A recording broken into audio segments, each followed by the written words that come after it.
लाल टोपी वाला शख्स है जिसका नाम है जैद हामिद।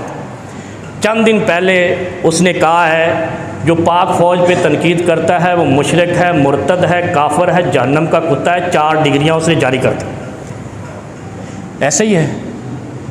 हाय हाय हाय। मैं सवाल करता हूँ, पाक फ़ौज खुदा है, रसूल है, क्या है? जन्नत की वारिस है? मुशरिक सिर्फ वो होगा जो खुदा के सामने किसी और की इबादत करेगा।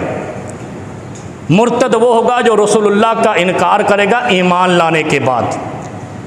काफिर वो होगा जो कलमे का इनकार करे।